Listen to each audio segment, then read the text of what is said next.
Hey, it's Mai, and I'm here to do my first introductory session, and it is entitled Better Hoods and Ghetto. This is the name of the channel, and I'm really grateful to be here today. I'm excited because there's been several things that's been on my mind for the last couple of years in regards to several different topics. And this introductory video is just to kind of briefly give you an overview of, what I want to talk about, and also hopefully what we can dialogue and learn from each other. Basically, I decided to create this site as not necessarily a response, but an opening for an opportunity for dialogue for our community. I was actually at a grocery store one day and I picked up this really great magazine called Better Homes and Gardens.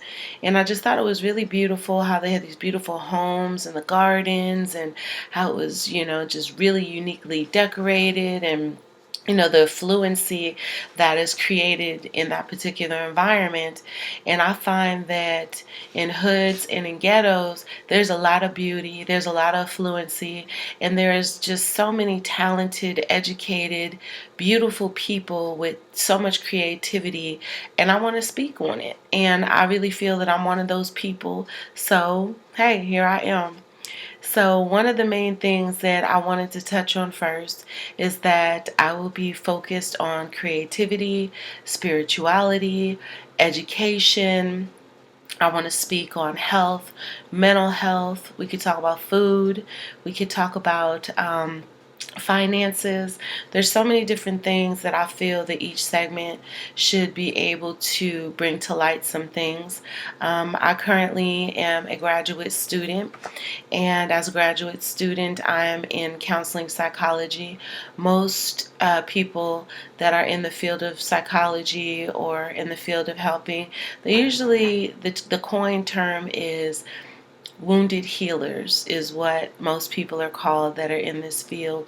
It's a lot of times, you have to be, go through things, you have to experience things, and sometimes those are your best teachers, the school without walls. But the opportunity to be able to give back to your community and help those that, need guidance along their path, that is more powerful than anything. So just having this opportunity to sit and to speak on some different subjects in regards to creativity and how you can use creativity to just express yourself and to do you, and just to really honor and celebrate the fact that you're here. I'm here. And one of the greatest things that I found out very recently, I was reading this book. It's called A Course in Miracles. And this book was pretty much saying that we only have one problem in our life. If it was up to Jay-Z or anybody else, he'd say he got 99 problems, but what? So anyway, I found that in this book, it was pretty much saying that you only have one foundational issue, and that everything else is kind of stemmed off of that, kind of a roller coaster. And so, I just really meditated on it, put it in prayer, kind of laid on it. I really believe in spirituality. I don't focus on religion because I feel that's a personal decision, but I really believe that spirituality is the aliveness, it's the spirit behind a practice and who you are as an individual, and that's the beauty of it. So what happened was the next day I woke up and because I prayed on the whole, what is my underlying problem? And my underlying problem, I heard it as simply and clearly as day. I do not deserve to be happy. And I was taken back because I'm like, I deserve to be happy. I deserve this. I deserve that. I've struggled with that. And in reality, I can pinpoint the actual day the first time I said that. I think I had to be probably about 16, 17. And I remember specifically, I was going through a whole lot of terrible events. I mean, I had, at 17, I feel like I had experienced maybe 3 lifetimes of trauma, of drama. I was in a situation that put the funk in dysfunctional. Feel me? So, at that point in my life, I felt that, I didn't deserve to be happy. I had struggled through rape, child abuse, sexual abuse, um, went through just so much, dealing with the life of the streets. And I found that that was my mantra, that I didn't deserve to be happy, but it was because I was dealing from a victim consciousness, just because of what my life experiences were. And even though I might not have realized it at the time, but subconsciously, this is what I had carried on through my life. So, what I've been finding a lot through a lot of affirmative prayer, as well as, through mantras, meditations, that, there's a total different element going on as far as my relationship and spiritual connection with the universe.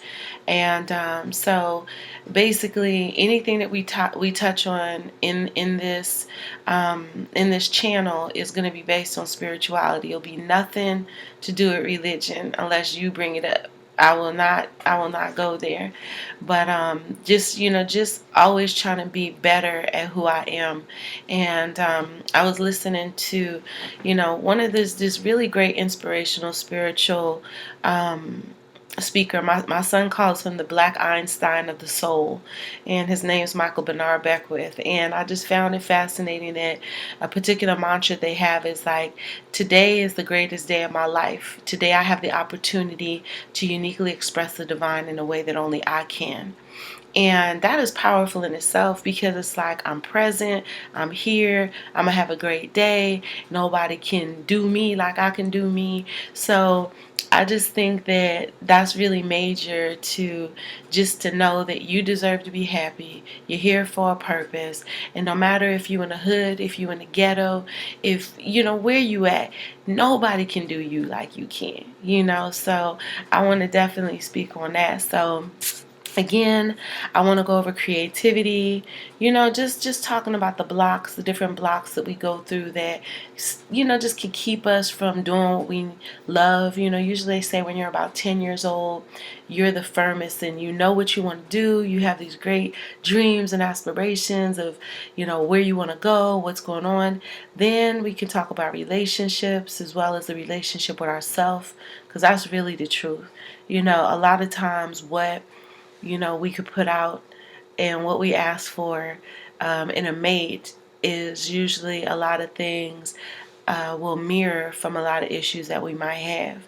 So that's something serious to think about. I know for myself, I would draw people that were emotionally unavailable, and a lot of that has to do with my relationships, with my siblings, or whether with my family members, or with my personal experiences along my path, that I had those early emotional detached situations. So that's how I actually pulled relationships to me. So that's another thing. We could talk about education. Like I said, I'm a grad student, but I'm also a single mom. I started out getting my associate's degree. I learned a lot as far as financial aid, graduate stuff, loans, how to actually just really operate in a system, because there's so many things that I found out trial and error. So I'm not here sitting here as a guru of, I know everything, I am almighty everything. No, it's like, yo, been there, done that, made a lot of mistakes, a lot of trial and errors in life, and I am of age. So even though a lot of people tell me I don't look that old, I got a little something under my belt, a little something I'm working with. I've been around the block for a little bit. So I also want to cover health, finances, spirituality, mental health. I said food, beauty tips. We can go over stuff. I'm just really excited because I've been on YouTube on and off, just checking out people's sites and seeing what they're saying, seeing what they're doing. But I just really feel that I've just been really motivated more by the interactions that I've had in my life as a gypsy. I've lived down south, I've been in the Midwest, I've lived on the West Coast, lived on the East Coast, and I find that in marginalized areas, inner city, you will just find the most fascinating people that are just so talented and resourceful. And there's no limits to what you can do. I remember when, as a single mom, my son was really young, and I was really adamant about learning how to eat healthy and to really implement that in my son's life. But I found that when you're in the inner city, you don't really have, I mean, you got corner stores, you got bodegas, you got, the little Chinese little hood spots, or, the little spots where you can get some chicken wings, some salt, pepper, ketchup, you can get you some cheese steaks, you can get you whatever you need, the quick fix. But there's no produce markets, there's no healthy venues and outlets. There's liquor stores and there's fast food. There's hood spots, and anything that's super cheap that can feed your family is, usually the starches, the carbohydrates, the heavy meats, whatever. And sometimes you gotta make things stretch. But what I found was through these great adventures that just even taking a trip, on the other side of town, you can definitely use your EBT card wherever you need to go. Whether you want to make your beauty products with them, whether you need to, learn how to eat better, as far as, juicing, or, getting the sea salt and olive oil and different things. Nobody should ever feel that you can't have a quality of life because of your finances and your circumstances. There is a website I was looking at earlier. It's called Raw Foods on a Budget, and there's so many great books by African Americans that are really heavy into, utilizing the fact that we need to be around, we need to live a little bit longer, and they utilize all these great means to bring it to the table where it's delicious but at the same time good for you. And like I said, we're using what we got to get what we want. And Better Hoods and Ghettos just goes back to that whole facet that you fake it till you make it. I mean, culturally, we can go back, just talking about food, back to the plantations. I mean, we were given scraps. I mean, the feet, the tails. You know what I mean? Now, if you want to sit down to Sunday dinner, oh, pig's feet, pigtails. But back then, that's like kind of disgraceful. But guess what? We made it work. But the thing is, now we're not in the cotton fields. We're not, out there for 12, 15 hours a day. So those heavy meals don't serve us well anymore. A lot of us live sedentary lifestyles now, but we still eating wrong, living wrong. We're not taking care of our mental health, our physical health, our spiritual health. There's just a lot of blocks that we're dealing with.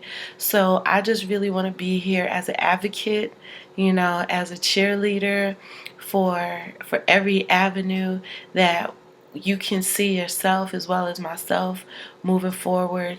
I was watching this movie that I'm really inspired by. It's called Fat, Sick, and Nearly Dead. And it's really just talking about, how a lot of people, in our society, even more so in our culture, especially women, with the high blood pressure, diabetes, etc. And you know how you turn off your computer, you shut it down and reboot? Well, this particular program is a reboot also. It's a reboot. So it's rebooting your system. You go on to a juice fast, juicing kale, cucumbers, celery, carrots, just this great array of, the micronutrients that your body needs that it hasn't been getting. You could reboot your system.